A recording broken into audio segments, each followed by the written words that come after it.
Have you ever had somebody leave you and they thought when they left you that you wasn't gonna make it? Send them a picture.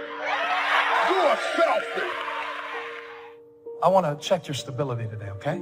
I want to check your emotional stability. Are your emotions stable? You don't have to have a perfect person to have a marriage. You don't have to have a perfect job to pay the bills. You can make it on broken pieces. Stop focusing on what you lost and start living on what you've got left. The key is what we do in our times of pain. Pain will change us. Heartache, loss, disappointments, they don't leave us the same. If you go through a divorce, a friend betrays you, eventually that will pass. You'll get through it, but you will be different. Now, how the pain changes you is up to you. I have learned that every blessing doesn't come to stay. Every relationship wasn't meant to last. Every friend is not going to be a lifelong friend. God will send people in your life for a season because you needed that at that time in your life. And if they walk away, don't stand there at the tomb of what used to be and cry over what was, because if you'd have needed them for the future, they would have stayed. You can come out bitter or you can come out better. You can come out defeated, giving up on your dreams, or you can come out with a new passion, excited about the new opportunities in front of you. All of us experience pain. My challenge, don't just go through it, grow through it. That difficulty is an opportunity to get stronger, to develop character. Anybody can give up. Anybody can let it overwhelm you. But you know what that's doing? Wasting your pain. That pain is not there to stop you. It's there to prepare you, to increase you, to develop you. You need to be your own best ally, your own best friend. Don't be against yourself. If you don't love yourself, you can't love anybody else. Come on, some of you, your biggest problem right now is you don't like yourself. You cannot impose your will on me, so you can wish it, you can want it, but you can't make me be what I don't want to be. You have to always keep your heart prepared for rejection. Never get so comfortable in the lap of the applause of men that you actually believe it, because it is easy to love people when other people love them. The hardest time to love people is when everybody turns against them and they're writing about them and they're talking about them and they're in the news and they're in the paper and they're everywhere. And that's why I exalt loyalty above everything else, because I appreciate most not the people who are with me when people are with me. I appreciate people who are with me when everybody turns against me, and you knock on my door and say, I still love you. Now you got clout with me.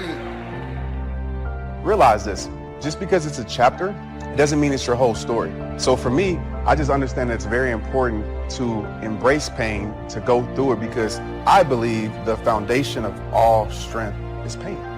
I've gotten rid of all my problems because I have a choice. Nobody wants to hang out with negative, dark, and dysfunctional people, including certain people in my family. I don't need no negative energy, homie. I want to wake up every day and smile. This is a softened generation. So if you have any mental toughness, any ability, if you have any fraction of self-discipline, the ability to not want to do it but still do it. But if you can get through to doing things that you hate to do, on the other side is greatness. I'm training my mind and my body and my spirit so it's all one, so I can handle what life is going to throw at me. Because the life I've lived, it throws a whole bunch at you. And if you're not physically and mentally prepared for that, you're just going to crumble and you're good for nobody. Because on the other side of that is your growth. On the other side of that is strength. Even in going through pain, like I look at pain as a positive thing. I'm not talking about putting yourself through pain on purpose, but it's just like working out. You know, the only way you're going to get strength in your life is if you go through that hard moment, that tough moment. Successful people know how to change with the times. They don't get stuck in a rut, doing the same thing the same way year after year. They're constantly evaluating where they are and what they're doing, and they make adjustments so they can improve. Life is hard. It's tainted by malevolence and betrayal. That can make you bitter. You need a meaning to offset that. Where's the meaning to be found? Not in rights, not in impulsive pleasure, but in responsibility. You take responsibility for yourself. If you're good at it, you have some excess left over to take care of your damn family. Those are heavy burdens. You pick up the burdens, you find that's meaningful. The best way to pick up the burden is to continually improve yourself. And that's where the meaning is to be found. And so that meaning is in the continual self-transcendence. That's letting your old self die and the new self be reborn. Just because something worked 5 years ago doesn't mean it's still going to work today. We have to stay open for change. This is why many people don't have any enthusiasm. There's no freshness in their life. Every time an opportunity comes for change, for increase, because they're not used to it, they shrink back. They don't realize that's what's keeping them from going to the next level.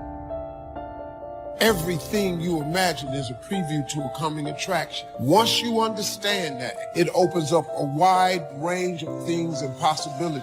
Imagination is everything. It's the preview to life's coming attraction. That simply means everything that's in your imagination is a preview of a coming attraction that God has for you. That's why He puts it in your imagination. And in the coming days, don't be surprised if God brings new opportunities across your path. You'll be tempted at first to play it safe. Think about all the reasons why you can't do it. You have a gift. You have something to offer. Don't use your God-given talents for the wrong purposes. As you continue to grow and develop, you will soon discover that last year's systems won't likely meet this year's needs. You see, one of the keys to success is flexibility. We must always be on the search for more effective methods to facilitate and accommodate new ideas. It's not too late to start right where you are. Some of you today, you just need some freshness in your life. Start stretching yourself. You have to stir up what God's put on the inside. If you don't have a dream, you're not really living, you're just existing. Just check the circle of your friends, because the company you keep tells a whole lot about you. The people around you, the more time you spend with them, I don't care who you are, you're going to become like them. The friends in your life are shaping the future of your life. We're not talking about acquaintances. We're not talking about friends at work. We're talking about our circle of friends. A lot of people don't ever do the things they're capable of doing because they allow themselves to go along with the crowd, following the crowd. And they find themselves in relationships with people who are addicted to mediocrity, and they allow their behavior to influence their behavior, following the crowd. Many people don't do it because of the fact that they allow their lack of self-confidence to immobilize them. The older I get, the more and more I am convinced that people are borderline obsessed with what's next. I think it's important that you have a vision for your life, and I think it's important that you have an idea of where you're headed, but if you're not careful, you'll get so obsessed with what's next that you'll miss out on what is right now. If you're in college, everyone's like, where are you gonna work? You work for a little while as a single person, everyone's like, when are you gonna get married? You get married, everyone's like, when are you gonna have kids? I'm like, when are you gonna shut up? People are always pushing us into the next season because there is this notion and this idea that somehow the grass is green over the fence on the other side. But it takes a mature man of God to recognize the grass is not greener on the other side. The grass is simply green where you choose to water the grass. Some of you been doing time on a deadbeat job. And every morning you have to make yourself get up out of the bed and go to work. Pull a smile on your face because you know you just serving time. I don't care how bad it looks. I don't care what the circumstance is. Keep the faith. God has not forgotten you. Keep the faith. Just as God has divine connections lined up for you, people to encourage you, push you forward, He's also lined up people that will try to stop you, discourage you, try to make you look bad. And if you don't understand this principle, you'll get discouraged. That opposition wasn't meant to stop you. It was meant to establish you. When you overcome it, you will not only step into a new level of your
everyone around you will see the favor of God is on your life. Well, I think the things that are bad that happen in life can either teach you or break you. And you got to decide what you want them to do. I vote that you allow it to teach you. I vote that you learn from these people, that you learn how to forget about the past, that you learn how to ignore people that are negative, that you learn to control your vengeful ideas, and that you learn to move on into the future where you're going to meet better people and better times to be had. That's what I would recommend. Your miracle is never in what you lost. It is always in what you have left. And so when you start looking at what you have left, stop grieving over what you lost. Because if you needed it, you wouldn't have lost it. It might only be a pot of oil, but if it's left, the miracle's always in what's left. I'm not telling you to change your heart and your desire to help people. What I am trying to tell you is that your circle should not be full of people that are pulling you down. Your circle should be full of people that are pulling you up. Someone say, check your circle. You can't honor people further than you. You can't reach up. Instead, you're more comfortable with everyone at your level or beneath you because it feeds your ego that you're needed. If you're the smartest person in your group, you need another group. Everything magic is challenging, but once you figure out the challenge and go for it, then the magic occurs. Let me tell you how magical people working together is. If 2 or 3 agree on a common purpose, nothing is impossible.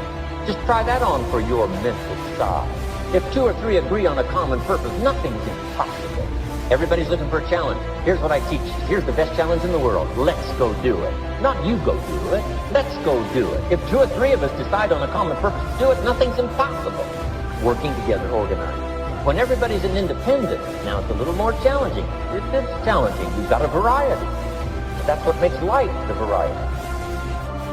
Don't isolate yourself and think, well, I'm strong enough. I'm tough enough. I'm talented enough. Are you flying solo, or do you have a community of faith? People flying with you, watching over you, encouraging you, inspiring you. Here's one of the powers of working together, shared testimonials. If I've got somebody new and you're there and I'm there, I give them my testimonial, you give your testimonial. Maybe what tips the scales in getting me a new person is not my testimonial, but my partner's testimonial, somebody I'm working with. Shared testimonials are so powerful. That's why working together is powerful. Now,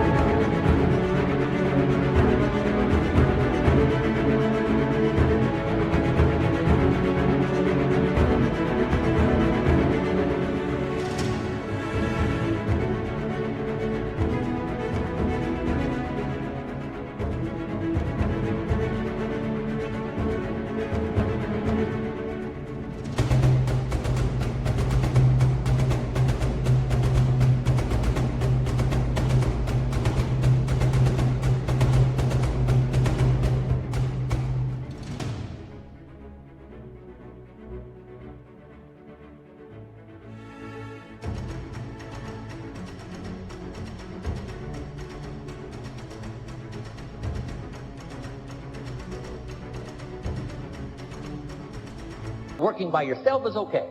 All this stuff is okay. Everybody needs to know, though, where are the advantages? You can be good by yourself, but you can't be great by yourself. You won't become all you were created to be without the right people around you. You can go 60%, but when you get in formation, when you have a family of faith blocking for you, praying for you, encouraging you, you'll go 40% further. Every time we come together, you're being refreshed, re-energized. It's like your batteries are being recharged. What the week took out of you, God is putting back in you. You support what they're doing. You try and build a relationship with them. That's what you try and do. This part of this that we're talking about, the competitiveness.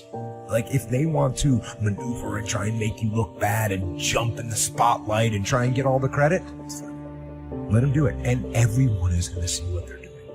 And they might not see it immediately, but they will eventually be found out. So do your best to support them. Do your best to help them. Do your best to build the relationship. Make the mission the most important thing, not the little politics that you're about to dive into and get involved in. Don't make that the primary thing. Make the primary thing accomplishing the mission.